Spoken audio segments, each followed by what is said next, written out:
নিরাপত্তা ব্যবস্থা জোরদার করা হয়েছে। ডিম মেরেছে, আমরা দেখছি যে ডিম মারা হয়েছে। সাবেক আইনমন্ত্রী আনিসুল হক ও সাবেক প্রধানমন্ত্রী শেখ হাসিনার উপদেষ্টা সালমান এফ রহমানকে আদালতে নেয়ার সময় ডিম নিক্ষেপ করেছিলেন এই আইনজীবী ইনজামুল হক সুমন।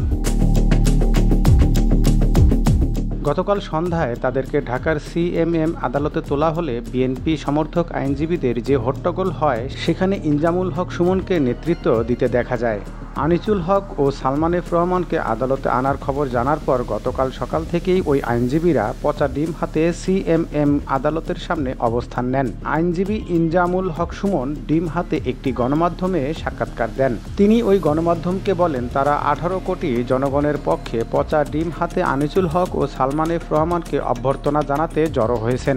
এই ডিমগুলো পরিবেশ পরিস্থিতি অনুযায়ী কারো হাতে থাকবে নাকি কারো মাথায় যাবে সেটা সময়ই বলে দেবে বলে তখন জানান ইনজামুল। সন্ধ্যা 6:30টার দিকে আনিসুল হক ও সালমান এফ রহমানকে আদালতের হাজতখানায় আনা হয়। এ সময় বিপুল সংখ্যক পুলিশ তাদের ঘিরে রাখে। পরে পুলিশ সদস্যরা যখন আনিসুল হক ও সালমান এফ রহমানকে আদালতের সামনে দিয়ে হাজতখানায় নিয়ে যাচ্ছিলেন তখন একদল আইনজীবী তাদের লক্ষ্য করে ডিম ও জুতা নিক্ষেপ করে থাকেন। কয়েকটা ডিম আনিসুল হকের হেলমেটেও লাগে।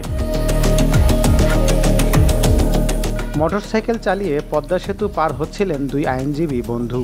একজন ছিলেন ফেসবুক লাইভ চলা অবস্থায় মোটরসাইকেল থেকে ছিটকে পড়ে একজন প্রাণ হারিয়েছেন। নিহত ব্যক্তির নাম ইনজামুল হক সুমন।